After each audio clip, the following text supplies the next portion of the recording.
Hey guys, hey YouTube, it's Rob. Um, Doing a little practice. I'd really like to catch, specifically some footage of Dakmor salvage, the Dakmor salvage loop, if I can. Wow, this is kind of weird. Chamber Pyromaster. I guess you would call this a John deck.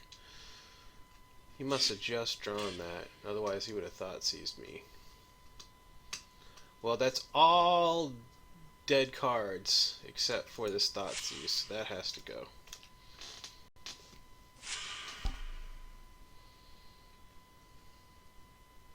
Yeah, I'll cast the Bitter Blossom. You know, he's got his Anger of the Gods and stuff, but if he's doing that, he's not doing things that really worry me.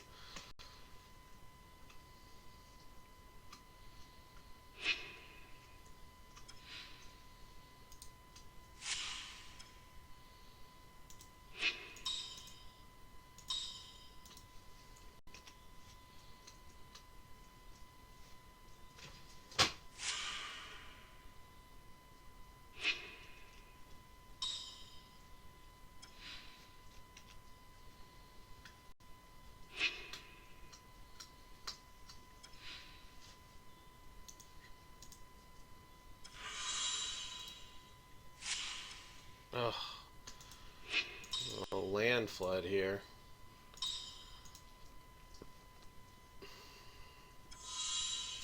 Now, you know he has that Lightning Bolt, so whatever the hell you do, do not pass priority, because he can bolt it and get a 1-for-1. Now it's a 2 or a 3-for-1 scenario. I will dump the Urborg there. I don't want to give him free black mana for no reason.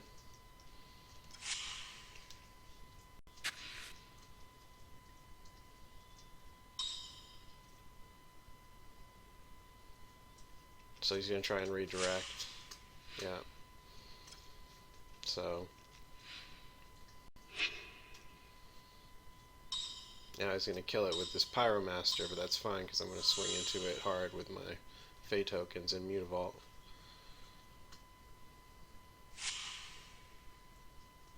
Or,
yeah, I'll let him take that down with Bitter Blossom. I don't care about that.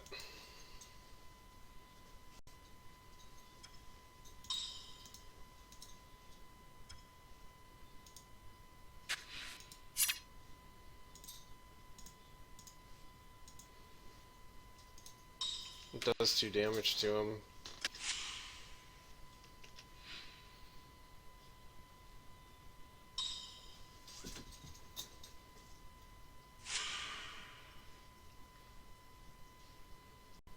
I don't quite understand this card in there.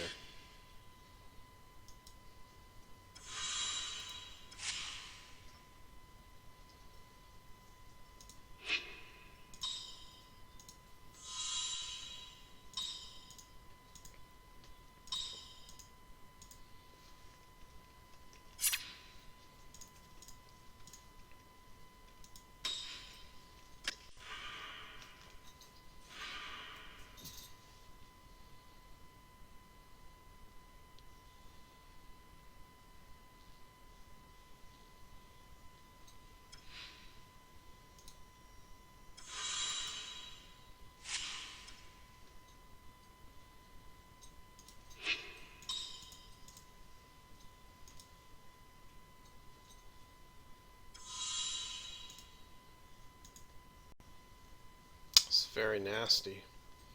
You know, without that damn Deathrite Shaman, Jund is a lot easier to manage. Oh, he had his own Lily, but of course he doesn't want to play that.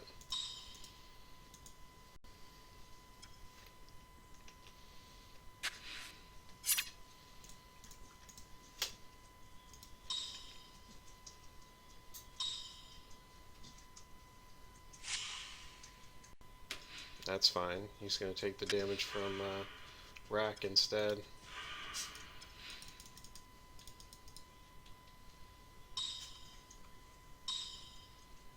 Another Chandra? Oh, Anger. That's right, he had that. That's fine. He's still way behind the gun here.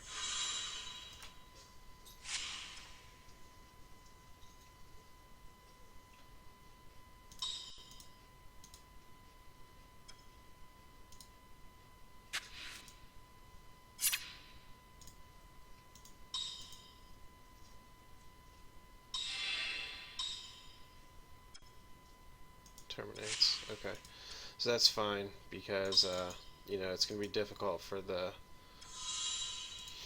Mutavault to go through the bridge. But the Fey tokens have no problem. And now he's stuck. Yeah, he's going to be dead here really soon. Pretty much next turn.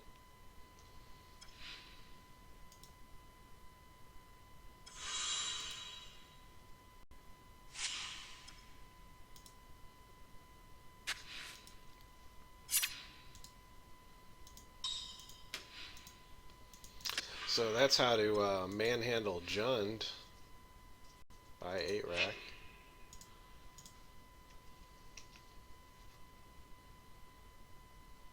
Yeah.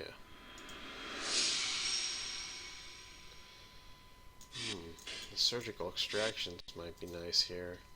The Bitter Blossom worked out pretty nice that game though. That'd be really the only thing that I would side out for it. Maybe I'll drop 1 and put in 2. Try it like that.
Cats. I swear to God, Cat will sit there and scratch at the door incessantly until I let her in, and then as soon as I open the door, she just stands there and looks at me.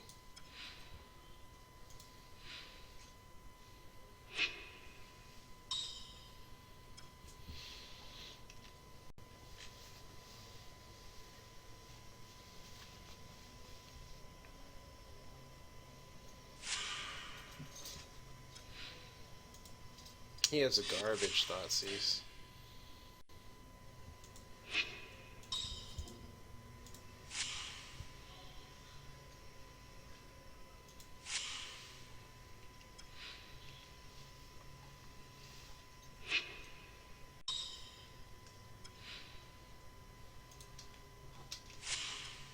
Well, the Mutavaults are good here. If I can pick up a Raven's Crime, I'll get to show you some Dakmor loop.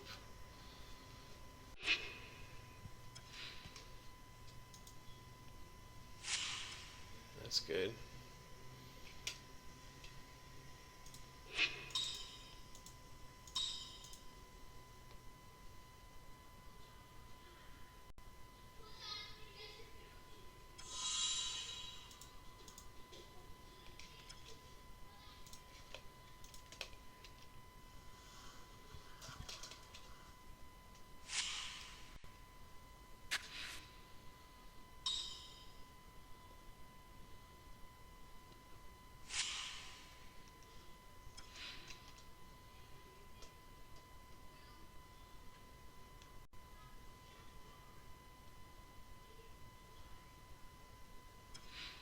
Oh, he didn't draw his land.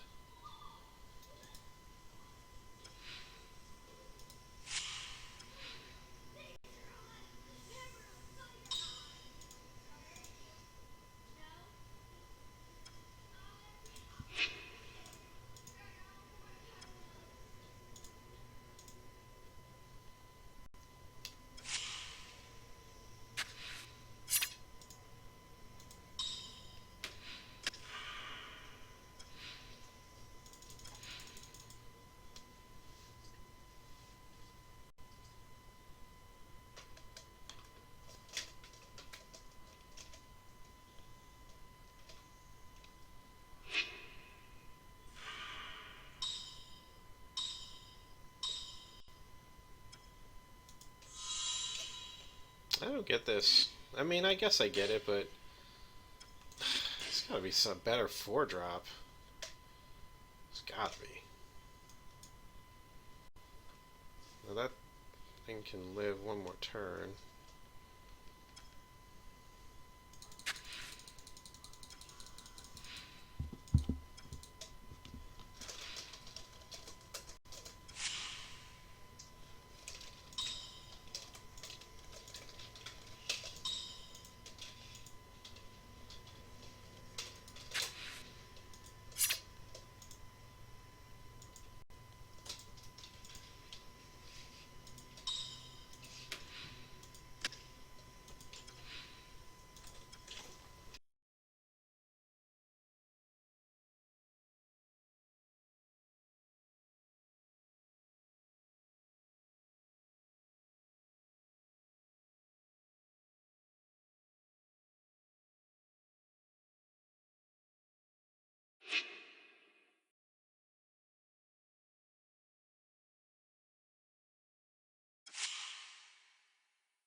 Alright. So things are going pretty well here.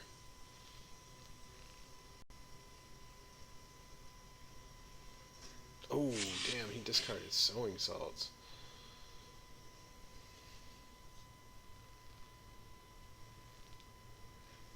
What did he reveal? Abuse.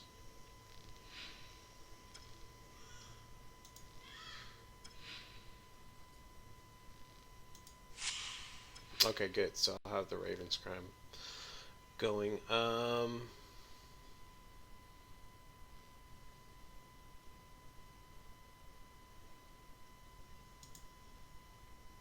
Do it like this.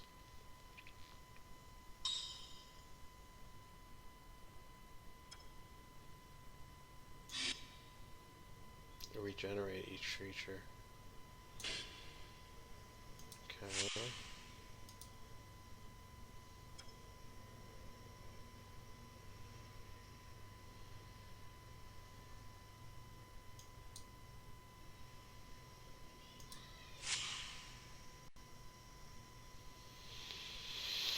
Hmm.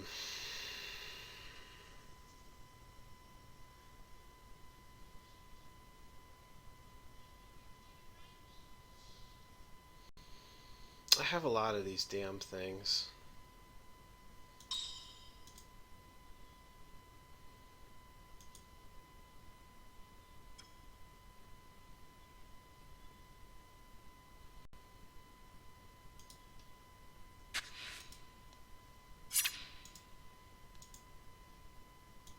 I want that scavenging ooze gone.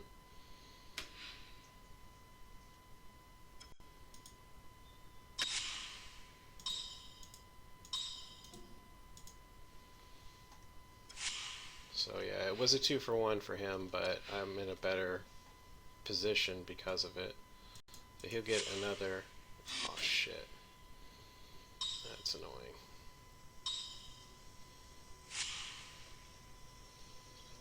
I'm still kind of okay here. Shit.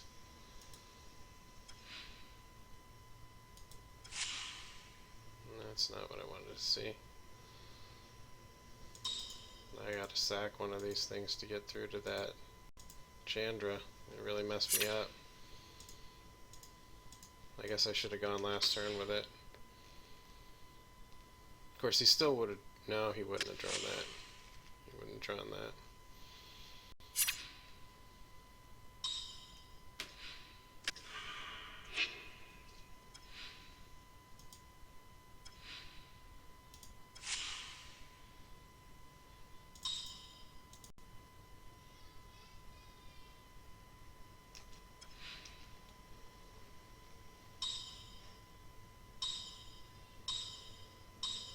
Yeah, I need a bridge. Nah, that's not gonna help me even now.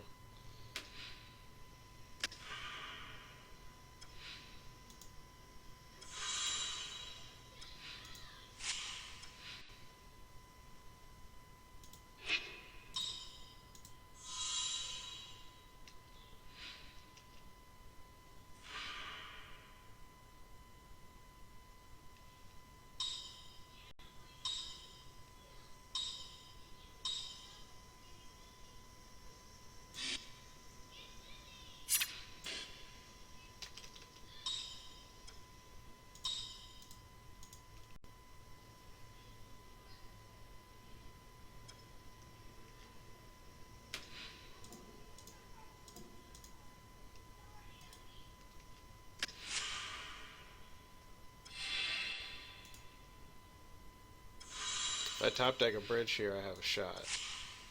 No, that's not gonna work.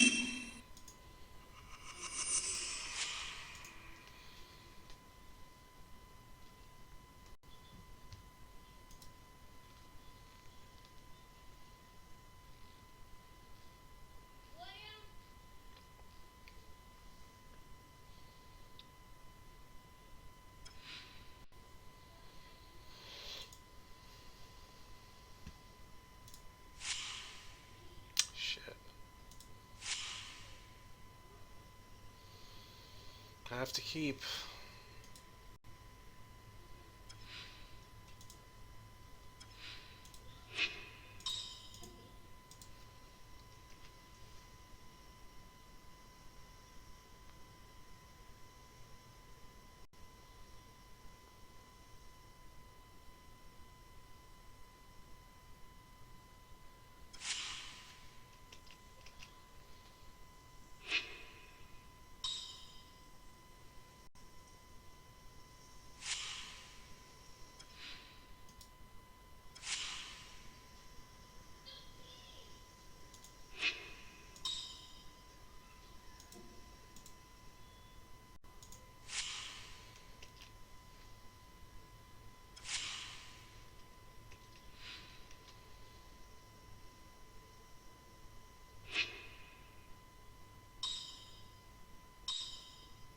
Shit.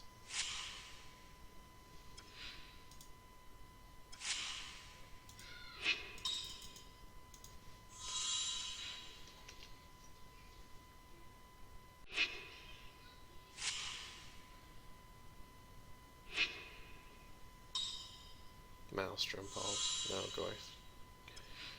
Okay.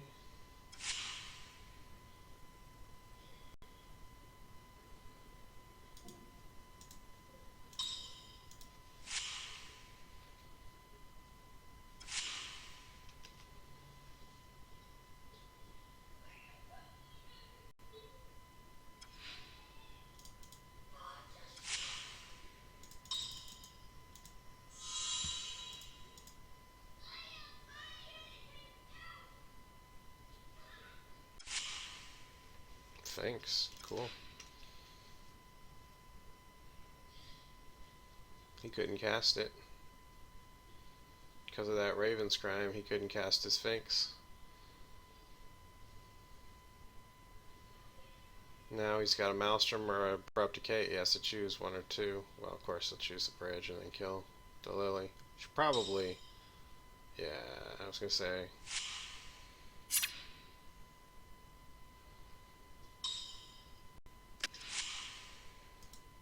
I was going to make him sack it next turn, but it's too late.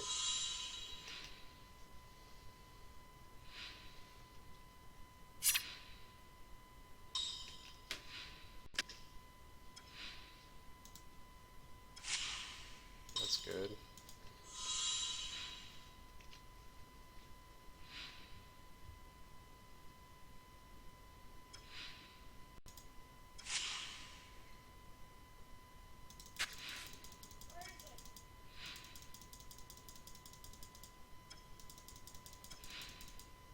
See, Dakmor right here would be perfect.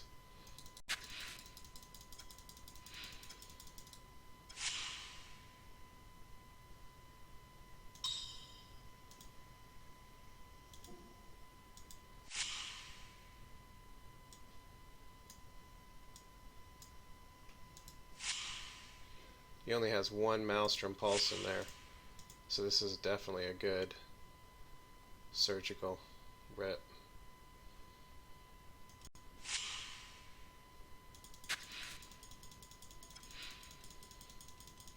He's going to have a hard time now.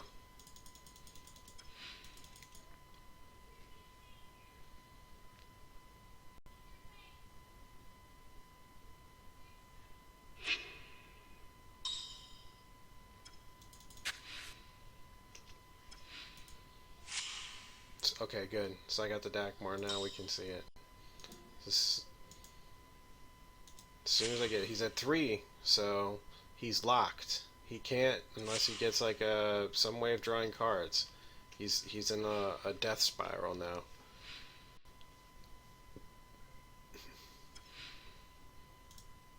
You just dredge it every turn.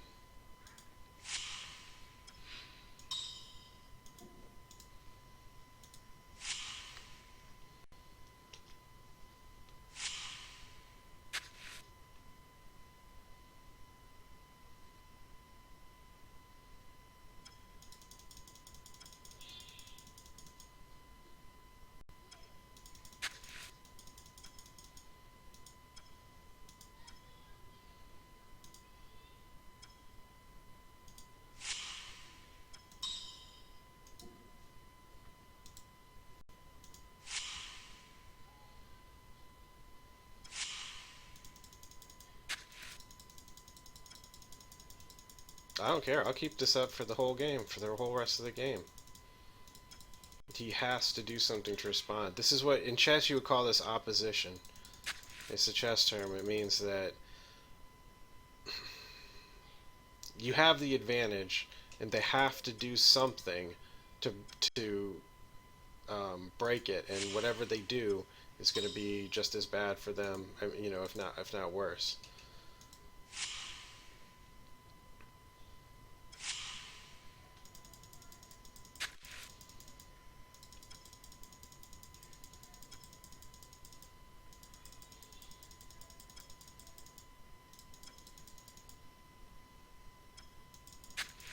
So this is good.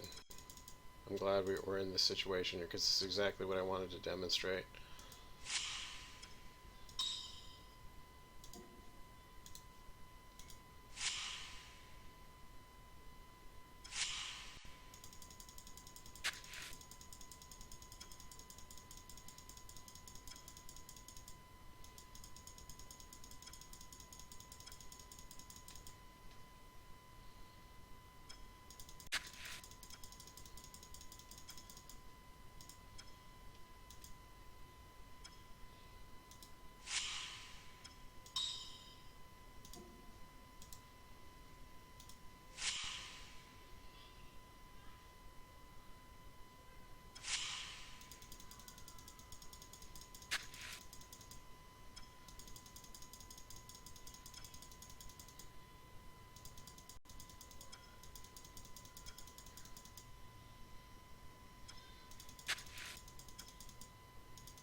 And as we get closer and closer here, his chances are going to diminish. Even if he's able to, abrupt decay the ensnaring bridge at this point, I've got Doomblade and the rack and the loop, the Dakmor loop, so.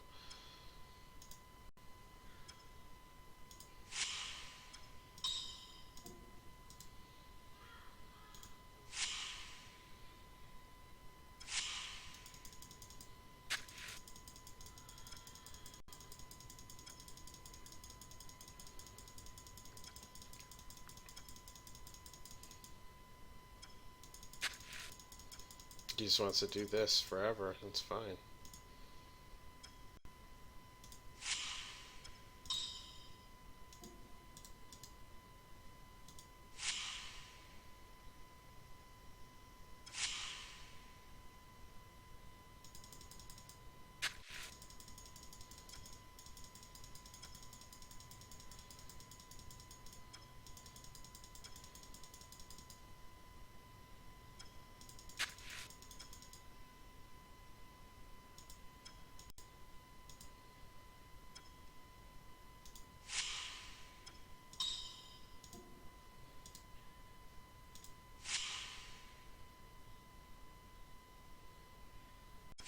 So you see, even one damage per turn in a situation like this creates like a stranglehold that they cannot escape from.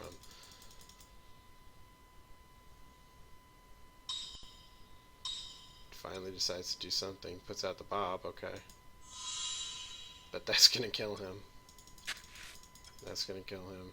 Because he's going to take 2 damage from my rack anyway. So you see, it's a desperation move. He's got to get cards into his hand. But at the same point in time, that is going to kill him. And he can't get it in fast enough anyway. You see?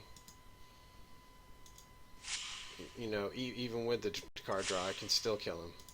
Even if he takes no damage from the bob. Which is a big chance.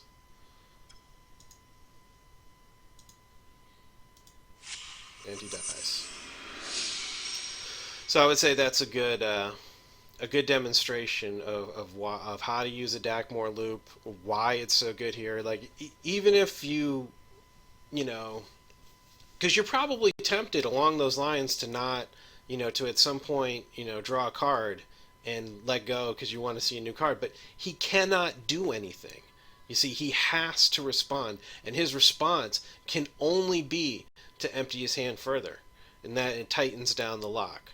So, and I had an answer to his goif if he was able to remove my bridge. Like, so if that was his answer, because that's really the only answer he's going to have. He has nothing, you know, well, what he could have done would be like a scavenging ooze or something like that. But at this point, after a bunch of, you know, dredges, I've got multiple Dakmors and multiple Ravenscrams, so that's going to take him a while to do it. And in the meantime, as soon as he plays that scavenging ooze as his out, he's taking a lot more damage each turn. He's taking double the damage, halves his clock, um, and so on and so on. So it's like a noose that you strangle, or you struggle against it, and it just gets tighter and tighter, kind of like a boa constrictor. Like every breath you take to try and get yourself air, it just squeezes tighter. As soon as you let that go, it just gets tighter and tighter, and you can't get out of it. So don't sleep on the Dakmor salvage. That's just really what I wanted to say. I know you probably want to see it in a daily, the same sort of effect, but honestly, with that guy playing Jund, he could have easily been somebody I fought in a daily. There's nothing he did that was super, scrubby or anything like that. It's a good simulation right there. So I'll post up this video. You guys post your comments. Let me know what you think. Appreciate you watching. Hey, Nihils, or whatever, however you say your name.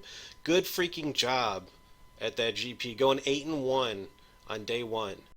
With a list that nobody there is playing. A tiny, tiny fraction of the people that are attending that 4,000, a handful, less than 10 people are playing that list. Are playing 8-rack. You're probably the only one there playing a good 8-rack. So good freaking job on that.